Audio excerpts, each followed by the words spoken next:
Det behov for en oppklaring av hva egentlig regjeringen mener i denne saken, hvis det i hele tatt var aktuelt å oversende det forslaget, fordi at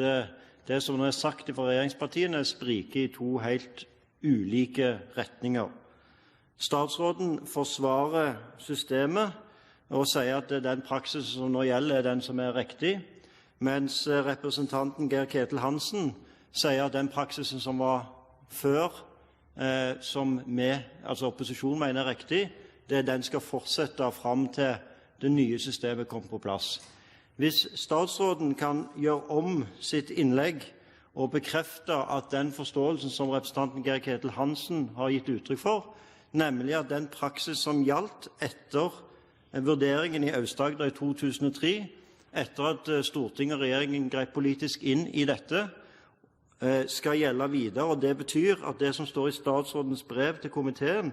der hun skriver at jeg er kjent med at etter en gjennomgang av saker er fremsatt krav om å fornye perioden med pleiepenger, har vist seg at det flere tilfeller etter Nav-forvaltningsvurdering ved en feil har vært innvilget pleiepenger osv.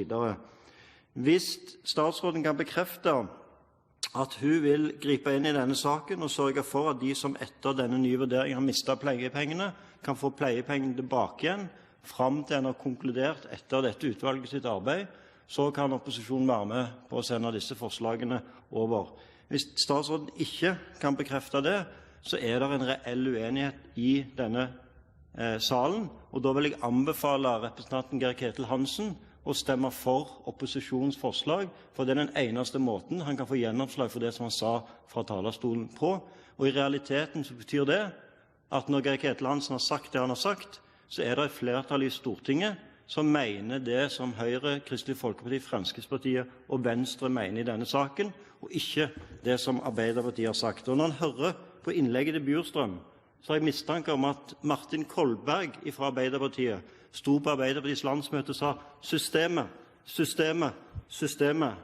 og det er det som er rettesnoren for det partiet i denne saken.